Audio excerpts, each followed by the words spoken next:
আজকে মানবজমিন পত্রিকার খবরে একটা লাইন আছে, দেখলাম যে বলা হচ্ছে যে বিসটেক সম্মেলনে যে প্রধানমন্ত্রী তারেক রহমানকে দাওয়াত দিয়েছিল ইন্ডিয়া, সম্ভবত তিনি এটা যাবেন না, প্রায় যাবেন না, এটাই নাকি সুনিশ্চিত। মানবজমিনের নিউজ। এই সার্বিক পরিস্থিতিতে যে শেখ হাসিনা প্রেস কনফারেন্স, বাংলাদেশ সরকারের রিয়েকশন, আবার বলছে যে না, শেখ হাসিনার বক্তব্যে কিছু যায় আসে না, এটা তেমন কিছু না। আপনার কাছে কি মনে হয় বলো? দেখেন, শেখ হাসিনা বা আওয়ামী লীগ তো এই সরকারের স্ট্যান্ড হচ্ছে that she is irrelevant, Awami League irrelevant. Kazi এটা নিয়ে এত বেশি রিয়াক্ট করাটা ঠিক হয় নাই। ইফ শি ইজ ইররেলেভেন্ট তাহলে ঠিক হয় না। আর যদি ইফ শি ইজ রেলেভেন্ট, এখন যেভাবে রিয়াকশন দিয়েছে আপনার ফরেন অফিস, ওইটাতে মনে হচ্ছে দ্যাট প্রশান্ত মানে রেলিভেন্ট আছেন শেখ হাসিনা, রেলিভেন্ট আছে আওয়ামী লীগ, কিন্তু এত ক্ষিপ্ত কেন ফরেন অফিস? ফরেন অফিস মানে সরকার এত ক্ষিপ্ত কেন? প্রথম 3-4টা লাইন যে ছিল সেটা তো সাংঘাতিক, ওই যে প্রেস রিলিজ যেটা আমরা দেখেছি। সো এই ক্ষিপ্ত যে আছে সেটাতে মনে হচ্ছে that Sheikh Hasina is very very relevant for Bangladesh. And হবে না কেন? 4-5 কোটি লোক আছে। আজকে এই সরকার ইলেক্ট হয়েছে আওয়ামী লীগের ভোটে, সবাই গিয়ে আওয়ামী লীগের ভোট চেয়েছে। যারাই প্রার্থী ছিল বিএনপি, সবাই তো ভোট চেয়েছে। এমন তো না আপনি ভোট চাইনি আওয়ামী লীগেরদের। সো এই রিয়াকশনটা গভর্নমেন্ট অফ বাংলাদেশের ওয়াজ আ চাইল্ডিশ রিয়াকশন, বাচ্চাদের মতন, ছোট বাচ্চাদের মতন। এটা কোনো ম্যাচিওর্ড গভর্নমেন্টের রিয়াকশন ছিল না, কোনো ম্যাচিওর্ড গভর্নমেন্টের রিয়াকশন ছিল না। বিকজ দেখেন, একটা জিনিস আমি আবার বলি, বারবার বলছি, that Sheikh Hasina is the de facto prime minister of Bangladesh. বাংলাদেশের ডিজোরে প্রাইম মিনিস্টার হলেন আমাদের তারেক রহমান সাহেব। বিকজ তারেক রহমান সাহেব সরকার চালাচ্ছেন, তারেক রহমান সাহেব যে আদেশ দেন সেটাই সবাই মানছে। Sheikh Hasina is de facto এই কারণে বলছে, বিকজ শেখ হাসিনাকে আমরা ইন্ডিয়াতে রেখে এসেছি অ্যাজ প্রাইম মিনিস্টার। বাংলাদেশের C-130 চার্টার্ড বাংলাদেশ এয়ারফোর্সের প্লেনে ওনাকে নিয়ে গেছি এবং প্রাইম মিনিস্টার হিসাবে ওনাকে রিসিভ করেছে। বা ইন্ডিয়ান আকাশ সীমার মধ্যে যখন প্লেন দাখিল হয়েছে প্রাইম মিনিস্টার শেখ হাসিনা, তখন কিন্তু ইন্ডিয়ান এয়ারফোর্স চেকস এসকোর্ট করে ওনাকে এয়ারফোর্স বেসে নিয়ে নামিয়েছে। এই হলো ফ্যাক্ট। এই ফ্যাক্টের বাইরে আপনি যেতে পারবেন না, যত কথাই আপনি বলেন। কিন্তু শেখ হাসিনা তো এটা বলেন নাই। শেখ হাসিনা যে দেশে ওই দেশে গিয়েও উনি বলেন নাই যে আমি আর রাজনীতি করবো না। উনি তো রাজনীতি করবেন, উনি প্রধানমন্ত্রী ডিফ্যাক্টো বাংলাদেশে। বা আপনার ইচ্ছে হলে আপনি প্রাক্তনও বলতে পারেন, আমি বলবো না, আমি ডিফ্যাক্টো প্রাইম মিনিস্টার বলবো ওনাকে। সো উনি কথা বলেছেন, আর ওরা কথা বলতে চেয়েছে। শেখ হাসিনা তো ওদের কাছে যান নাই। দি ক্লাব ফরেন করেসপন্ডেন্সরা ওনার সাথে কথা বলতে চেয়েছেন। সো দি ক্লাব অ্যারেঞ্জড, এবং সেখানে একদম ভরা ছিল, এমন না যে কোনো সিট খালি ছিল সে ক্লাবে যখন উনি। এবং পৃথিবীর পুরা মিডিয়া, যে media which matters was there, Washington Post, New York Times, আপনার বিবিসি, গার্জেন মার্কেট যত আছে, যে ওয়াল স্ট্রিট জার্নাল, সবাই ছিল সেখানে। তো ওরা তো ওনাকে, ওনার সাথে কথা বলতে চেয়েছে, নাহলে why should they be there? ওনারা প্রশ্ন করেছেন, শেখ হাসিনা প্রশ্ন উত্তর দিয়েছেন, কিছু কিছু প্রশ্ন উত্তর দিয়েছেন Sajed Wazed Joy. What is the wrong? কেন কথা বলবেন না? উনি তো বাংলাদেশের প্রেসিডেন্ট অফ আওয়ামী লীগ। উনি এখানে বাংলাদেশের জনগণের সাথে কেন কথা বলবেন না? আপনি কেন ওনাকে স্টপ করবেন? আপনি গায়ের জোরে বলবেন যে পত্রিকায় পাবলিশ করেন না। আপনার পত্রিকায় না পাবলিশ হলে ধরেন যেটা ওয়াল স্ট্রিট জার্নাল লিখবে, আপনি সেটা তো টুকে এনে লিখতে পারেন যে ওয়াল স্ট্রিট জার্নাল এই কথাটা লিখো। আপনি নাই নিজের পরাত দিয়ে করলেন, ওইটা তো করতে পারবেন, ওইটা তো আর আপনাকে মানা করেন। আমি কিছুই লিখি নাই উনি যা করেছেন। আমি এটা টুকেছি ওয়াল স্ট্রিট জার্নাল থেকে। আমি ওনার প্রেস কনফারেন্সও দেখি নাই। আমি আমার জানার মতন more than 44-45,000 people were watching that press conference live দেখতেছিল, and majority were from Bangladesh. আমার তো মনে হয় প্রাইম মিনিস্টার তারেক সাহেব বা ওনার লোকজনও দেখেছেন live, because it was so important. Sheikh Hasina যখন কথা বলবেন, it is very important. Tarek Rahman Saheb যখন কথা বলবেন, ইট ইজ ভেরি ইম্পর্টেন্ট। সবাই দেখতে চাইবে। Why not? Because they are the leaders of this country. জি স্যার, স্বরাষ্ট্রমন্ত্রী সাউদ্দিন আহমেদ সাহেব গতকালকে বললেন কিসের হাসিনা, তাকে কি দেখা গেছে? মানে এটা উনি কি মিন করতে চাইলেন? যে তাহলে এটা ফেক। মানে উনি যদি নিজেকে একটা জোকার বানায় ফেলান, তাহলে তার বলার কিছু নাই। উনি বলেছেন ভিডিও, মানে বলতে চাচ্ছেন যে ভিডিও তো নাই, ওনাকে দেখা গেছে। So it's fake, it's up to him. কিন্তু তারা যারা ওইখানে ছিল, এত বড় বড় সব জার্নালিস্ট, করেসপন্ডেন্ট ডিফারেন্ট ইস্যে, ইভেন একটা বাংলাদেশিও ছিল, দেয়ার ওয়াজ আ লেডি, বাংলাদেশের একটা লেডিও ছিল, সে নিজেকে ইন্ট্রোডিউস করেছে ওইখানে যখন প্রশ্ন করেছে সে, শি ওয়াজ দেয়ার। সে কি যেন একটা পত্রিকার নাম টাম বললো, বাংলাদেশ টাইপ এরকম কিছু একটা নাম আমি উচ্চারণ করি।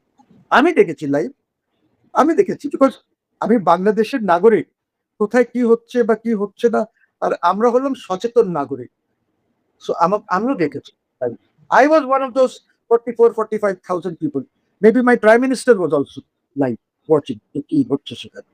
আর যদি উনি ওয়াচ করেন নাই তাহলে ভুল করেছেন। ওনার তো উচিত দেখা, শোনা যে কি হচ্ছে, so that he can give his reactions যদি কেউ। সালাউদ্দিন সাহেবের রিয়াকশন তো ওর যেরকম হুমায়ুন কবির বলেছিল, irrelevant. So irrelevant হলে আপনাদের এত চিন্তা কেন? irrelevant হলে আপনার ফরেন মিনিস্ট্রি এইভাবে পাগলের মতন রিয়াক্ট করেছে কেন? হুঁশবিহীন রিয়াকশন ছিল ফরেন অফিসে। চুপ, you see, অনেক জিনিসে চুপ থাকা is much better, that's a reaction. কথা না বলা is a reaction, very strong reaction. আর আপনার রিয়াকশনটা হাস্যকর। Your reaction has become a joke in the international community. আপনার ইন্ডিয়ান ফরেন এক্সটার্নাল অ্যাফেয়ার্স মিনিস্ট্রির যে স্পোক্স পারসন, সে ভদ্রতার খাতিরে ডিপ্লোম্যাটিক ল্যাঙ্গুয়েজে একটা কথা বলেছে, বাট এভরিবডি এলস ইজ লাফিং, এভরিবডি ইজ লাফিং। মোদি ইজ লাফিং আপনার রিয়াকশনে, জয়শঙ্কর ইজ লাফিং আপনার রিয়াকশনে, যেটা কি? That's a bad reaction. আপনি চুপ থাকতেন, ইগনোর করতেন, কোনো অসুবিধা ছিল না। তারপরে ওর পরপরই আপনি টুকু সাহেব মিটিং করেছে 2 লক্ষ টন অ্যানুয়ালি তেল চাচ্ছে ওই পাইপলাইনের মাধ্যমে। ওই যে বাংলাদেশ ভারত মৈত্রী পাইপলাইন আছে, ওইখান থেকে প্রত্যেক বছর বলছে 2 লক্ষ টন আমাদেরকে দেয়। বাংলাদেশের টোটাল ধরেন না ডিজেল, পেট্রোল, ওই যে জেট ফুয়েল, যত কিছু আছে এইগুলি আমাদের requirement is about 7 million tons total requirement. ওর মধ্যে কিছু তো আমাদের নিজস্বই আছে, পেট্রোল, জেট ফুয়েল আমাদের নাই, বাট এই কিছু কিছু তো আমাদের কাছে আছে। তো টোটাল মিলিয়ে অ্যাবাউট আমাদের 70 লক্ষ টনের রিকোয়ারমেন্ট আছে। ওর মধ্যে আমি ঠিক এই মুহূর্তে বলতে পারছি না যে আমাদের কত নিজস্ব আছে আর কত আমাদের আনতে হবে, বিকজ আমরা তো দেখেন সবখানে প্রবলেম করি। আমাদের তো second eastern refinery second unit হওয়ার কথা ছিল, আপনি করেন নাই। France is very angry with you, এবং ফ্রান্স তো আপনাকে ইউরোপিয়ান কমিশনের আপনাকে যখনই আপনি এইসব ব্যবসা বাণিজ্য নিয়ে করবেন, আপনাকে ওই চুবাবে পানির মধ্যে। Very very annoyed, you see. And France is a very important European country. France, Germany, Italy, এই তিনটা তো খুব ইম্পর্টেন্ট দেশ। তো আমাদের এই প্রবলেম আছে। আমাদের foreign office I don't know কিভাবে চলে, হুমায়ুন কবির খলিলুর রহমান কিভাবে চালায়, I have no idea. Because Khalilur Rahman তো দায় সারা, ওর তো কাজ হয়ে গেছে। সে তো ফরেন মিনিস্ট্রিতে ছিল বা only because he wanted to become president of UNGA, president হয়ে গেছে ইউএনজিএ, বিকজ আপনার এখানে আর কোনো ছিল না। প্যালেস্টাইন বা যারা ছিল দে হ্যাড উইথড্রন, সাইপ্রাসের শুরু ছিল, তাও জিতে গেছে, আমরা জিতেছি। সো লেট আস সি, ওর তো কাজ হয়ে গেছে। খলিলুর রহমানের পার্সোনাল কাজ এটাই ছিল, ইউএনজিএ জেনারেল অ্যাসেম্বলির আমি প্রেসিডেন্ট হয়ে গেছি। He is not interested in your foreign office, he is not interested in building relationship with the reason. আমার জন্য তো মোস্ট ইম্পর্টেন্ট কান্ট্রিজ এই রিজনে, যাদের সাথে আমাদের ভালো সম্পর্ক রাখতে হবে, ইন্ডিয়া এন্ড চায়না। আপনি ইন্ডিয়াকে অ্যাভয়েড করতে পারবেন না, চায়নাকে অ্যাভয়েড করতে পারবেন না। This are the two most important country, যাদের সাথে আপনার সবচেয়ে বেশি ব্যবসা আছে। আপনি ওদের ছাড়া ট্রেড করতে পারবেন না। আপনি ইনফ্রাস্ট্রাকচার যদি বানাতে হয়, তাহলে most of the money will come from the Chinese, and the Chinese company will build your infrastructure. আপনি তো পারবেন না। সো আমার তো ইনফ্রাস্ট্রাকচার এরকম নাই এখনো, পূর্ণিয়া এত নাই যে আপনার ডাইরেক্ট ফরেন ইনভেস্টমেন্ট অ্যাট্রাক্ট করবেন, ওই ইনফ্রাস্ট্রাকচারটা নাই আপনার। আপনার দেখেন না, বিদ্যুৎ নাই, গ্যাস নাই, রাস্তাঘাট নাই। আপনি ঢাকা শহরে এক জায়গার থেকে আর এক জায়গায় যাইতে আপনার 1.5 ঘন্টা 2 ঘন্টা লাগে 7-8 কিলোমিটার ট্রাভেল করতে। আপনি আপনার রাস্তাগুলি এত, আমার রাস্তাগুলি কিন্তু অনেক দেশের চেয়ে অনেক চওড়া রাস্তা, কিন্তু যেভাবে আপনার ট্রাফিক কন্ট্রোল বা ট্রাফিক ম্যানেজমেন্ট আছে, আপনি পুরা আপনার কি অটো আর যে মোটরাইজ রিক্সা যেভাবে দখল করেছে পুরা ঢাকা শহর রাস্তাগুলি, পার্টিকুলারলি আমাদের দক্ষিণ ঢাকায় যেভাবে তাদের আছে, দখলটা আছে, সেখানে তো ট্রাফিক চলা ইজ অলমোস্ট ইম্পসিবল। আর আপনি কিছুই করছেন না। শেখ হাসিনার সময় কন্ট্রোল ছিল। শেখ হাসিনার সময় কোনো মোটরাইজড রিক্সা ঢাকা শহরে চলতো না। শেখ হাসিনার সময় কোনো অটো চলতো না ঢাকা শহরে। খালি প্রতিবন্ধী যারা ছিল ওদের জন্য এলাও করেছিল ইয়ে, প্রতিবন্ধীর জন্য। আদারওয়াইজ চলতো না। হ্যাঁ, সাইকেল রিক্সা প্যাডলিং করে চলতো, কিন্তু তাও অনেক রাস্তায় ব্যান ছিল, যেতে পারতো না। এখন তো গুলশানেও দেখি চলে। গুলশানের মেইন রাস্তায় কেউ আটকায় না, কেউ কিছু বলে না। সো আপনি ট্রাফিক সিস্টেম কন্ট্রোল করতে পারলেন না, আপনি আইনের শাসন। আমি Tarek Rahman is just come, Tarek Rahman from day one থেকে এই জিনিসগুলি তো দেখা উচিত ছিল। আপনার ফরেন ইনভেস্টার্স আপনার এখানে কি আসবে? ওই যে বলেছে না আমেরিকান কিছু আসবে, আসুক, ইনভেস্টমেন্ট তো দেবে না, লোকাল ইনভেস্টমেন্টই হবে না আপনার এখানে। সো ইউ সি, আমাদের দেশে এই জিনিসগুলি যদি না বোঝেন, ইনক্লুসিভ পলিটিক্স যদি না করেন, তাহলে তো আপনি আপনি এগোতে পারবেন না, আপনার অর্থনীতি এগোবে না। আপনি ব্যবসায়ীদের সাথে যে behaviour, I am very happy to see that বসুন্ধরার সাথে অ্যাটলিস্ট আপনার এই ডিজেলের শর্টেজের জন্য যেহেতু আপনি এত লোককে বলেছেন ইম্পোর্ট করতে, কেউ পারছে না, এই জন্য আপনি এখন গিয়ে ওদের ইসে গেছেন যে দেখেন আপনি কিছু করতে পারেন কিনা। বিকজ এই সেক্টরটা নাসরুল হামিদ কন্ট্রোল করতো এবং একটা মাফিয়া চক্র, একটা সিন্ডিকেট চক্র সে ক্রিয়েট করে রেখেছিল। ওই সিন্ডিকেট চক্র, মাফিয়া চক্রটা আনতে পারছে না। তো এই জন্য আপনাদেরকে, আর ব্যবসায়ীদেরকে আপনারা গালাগালি করেন কেন? ব্যবসায়ীদের থেকে চান্দাও নেবেন কোটি কোটি টাকা, ব্যবসায়ীদের সাথে আপনি মিসবিহেভও করবেন। ইউনুস এত ডিসসার্ভিস করেছে এই ব্যবসায়ীদের সাথে, যেভাবে সে বিহেভ করেছে। কিন্তু ব্যবসায়ীদের সাথে নিয়ে চলতে হবে, ওরা ইকোনমিটা চালায়। আমি চালাই না, অন্য কেউ চালায় না, ব্যবসায়ীরা চালায়। ব্যবসায়ীদেরকে আপনি যদি ইগনোর করেন, ব্যবসা আজকে দেখেন ব্যবসায়ীদের ব্যবসা কত খারাপ হয়, টেক্সটাইল মেক্সটাইল যত আছে সব খুব খারাপ অবস্থায় আছে। আপনি ওদের সাথে বসে কিভাবে ঠিক করবেন? ওদেরকে বলেন, আপনি যেভাবে বলবেন সেভাবে আমি করবো, বাট আপনাদের এটা ঠিক করতে হবে আমাদেরকে। খালি আমি একটা ব্যবসায়ের বিরুদ্ধে আছি, সেটা হলো মেঘনা গ্রুপ অফ ইন্ডাস্ট্রিজ, MGI। এত চোর, এত ফ্রড এই MGI গ্রুপটা, যে I cannot tell you.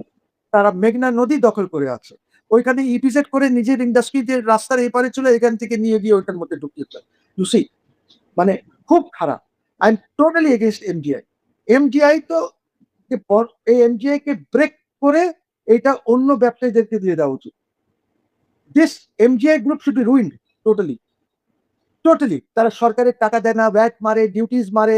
Even even যে আপনার আপনার ইম্পোর্ট করতে হলে আপনার যে ইন্স্যুরেন্স করতে হয়, ওই ইন্স্যুরেন্সটাও চুরি করে।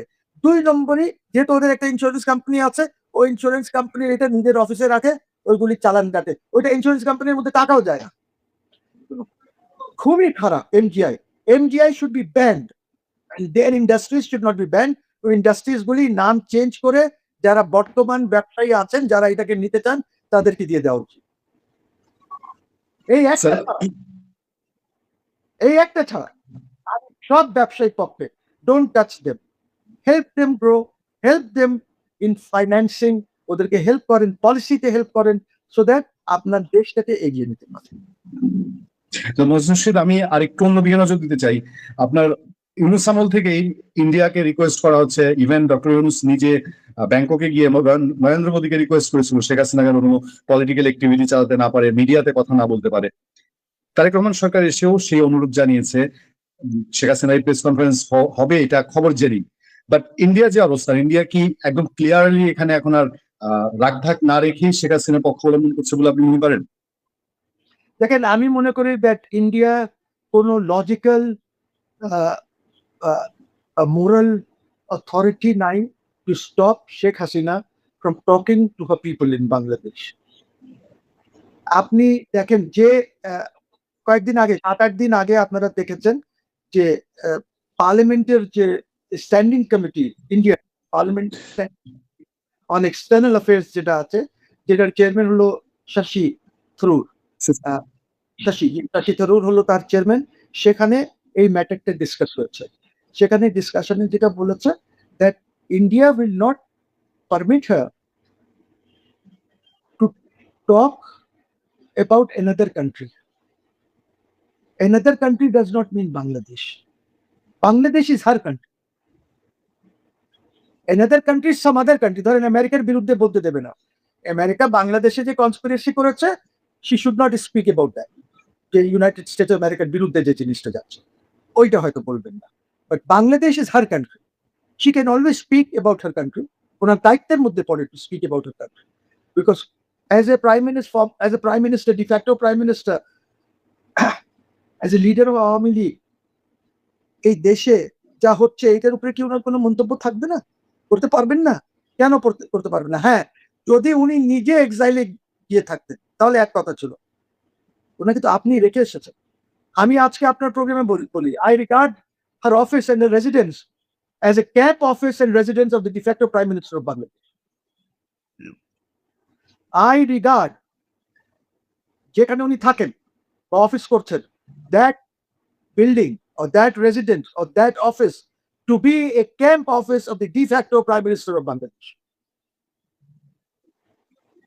ঠিক আছে, এখন আগে বল। জি জি জি স্যার, সবশেষ প্রসঙ্গ, এই এই ঘটনার সূত্র ধরে কি ভারত বাংলাদেশ রিলেশনে বড় কোনো এফেক্ট করতে পারে, বা এই সব ঘটনার সূত্র ধরে তারেক রহমান সাহেব ভারত সফর বন্ধ রাখতে পারেন একটা long time?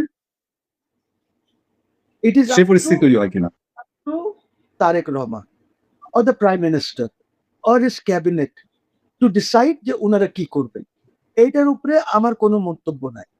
But I will say এটা ভুল হবে যদি ইন্ডিয়ার সাথে ওরা কোনো ইন্টারাকশনে না যায়, বা তারেক রহমান সাহেব যদি ইন্ডিয়া গিয়ে কথাবার্তা না বলেন।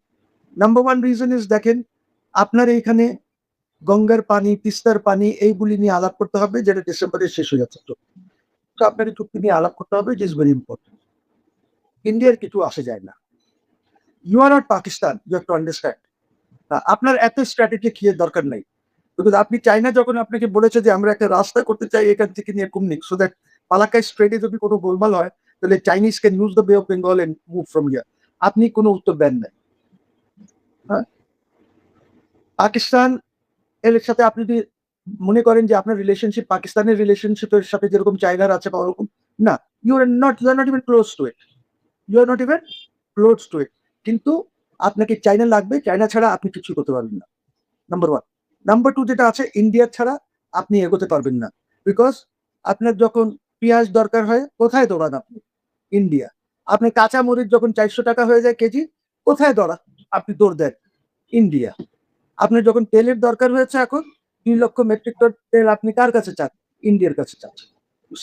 Pakistan and China friendship is absolutely different, ওইটার মধ্যে ঢুকেনি না, আর মনেও করেন না যে আপনার ফ্রেন্ডশিপ ওরকম হবে, because this government is come through a conspiracy, মানে Yunus government had come through a conspiracy hatched by them with the Americans, যে আমরা এখানে আপনাদেরকে ঘাটি টাটি দেব, যেটা শেখ হাসিনা ডিনাই করেছিল।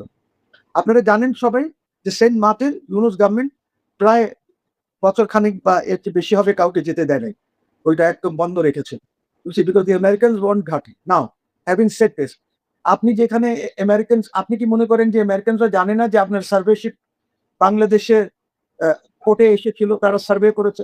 ওরা কি জানে না দ্যাট আপনার ডিট্যাচমেন্ট, আমেরিকান মেরিনসের ডিট্যাচমেন্টস, তারা চিটাগং হিল ট্র্যাক্সে ছিল? তারা কি জানে না যে কোন কি প্রস্তাব নিয়ে অ্যাডমিরাল স্টিফেন এসেছেন? Chinese know everything, Chinese know everything, ঠিক আছে? তো চাইনিজ যখন দেখছে আপনি এখানে আমেরিকাকে আনছেন, দেখেন এইখানে চাইনিজের কি আছে, চাইনিজ আপনাকে 2টা সাবমেরিন দিয়েছে, ঠিক আছে? দিজ আর ওল্ড সাবমেরিনস, যেটা হয়তো 24 বছর ইউজ করে তারা তারপরে আপনাকে দিয়েছে। এই সাবমেরিনস গুলি এই সাবমেরিনস গুলি কত? $200 মিলিয়ন হবে, $300 মিলিয়ন হবে সাবমেরিনের দাম। But what the Chinese have done is, Chinese এইটার মেইনটেনেন্সের জন্য আর ইসের জন্য তারা $1.2 বিলিয়ন ইনভেস্ট করেছে। আপনার এখানে ড্রাই ডক আর অনেক কিছু, আপনার রেডার সিস্টেম, এই সিস্টেম সেই সিস্টেম এখানে বসিয়েছে। They have spent over $1.2 billion, you see, এইটা সাবমেরিনের দাম কম। সো এখন এইটা তারা ইনভেস্ট করেছে, আর আপনি যদি ওদের সাথে ঠিক করে কথা না বলেন, বা আপনি বলেন আচ্ছা চিন্তা করে দেখবো তোমাদেরকে এটা করা যায় কিনা, আপনি ওদের যে তারা যে সব কথা বলতেছিল ফর ইনফ্রাস্ট্রাকচার ডেভেলপমেন্ট, ওইগুলি নিয়ে আপনি যদি কথা না বলেন, ঠিক আছে? আপনি ভিজিট করেছেন ডিপ্লোম্যাটিক্যালি, ঠিক আছে, আপনি আমার বাসায় আসছেন, বেড়াতে এসেছেন, ঠিক আছে। এখন ধরেন আপনার একটা অপরচুনিটি আছে ব্রিক্সে যাওয়ার, আপনাকে দাওয়াত দিয়েছে, আপনাকে তো প্রাউড হওয়া উচিত হলো, আপনি তো হলেন বাংলাদেশের প্রধানমন্ত্রী, স্মল 55,000 স্কোয়ার মাইলস, 22 কোটি লোকের দেশ। আপনাকে তো দাওয়াত দিয়েছে chairman of BIMSTEC. Why do forget this? Because আপনি চেয়ারম্যান হলেন বিমস্টেকের। বিমস্টেকের মধ্যে কে আছে? ইন্ডিয়া আছে, এত বড় রাষ্ট্র, আপনি ওরও চেয়ারম্যান। আপনার থাইল্যান্ড আছে, আপনি ওরও চেয়ারম্যান। আপনার শ্রীলঙ্কা আছে নাকি আছে, যারাই আছে, আপনি এদের সবের চেয়ারম্যান। আপনাকে তো গর্ব করা উচিত যে আপনাকে দাওয়াত দিয়েছে as chairman of all this countries, BIMSTEC countries এর এই যে রিজনাল একটি ফোরাম আছে। You are not the secretary general, you are the chairman. তো চেয়ারম্যান তো is always the head of government, the head of স্টেটই হয়। আর আপনি যদি এইটাকে মনে করেন যে আমাকে এখানে প্রাইম মিনিস্টার হিসাবে লেখে নাই, তো এটা আপনার বোকামি। আপনাকে কি প্রাইম মিনিস্টার হিসাবে তারা কংগ্রেচুলেশন জানায় নাই? জানিয়েছে তো। Congratulate you are becoming the prime minister. তারা জানে তো দ্যাট আপনি বাংলাদেশের প্রধানমন্ত্রী। তা আপনাকে তো আরো উপরের লেভেলে নিয়ে গেছে।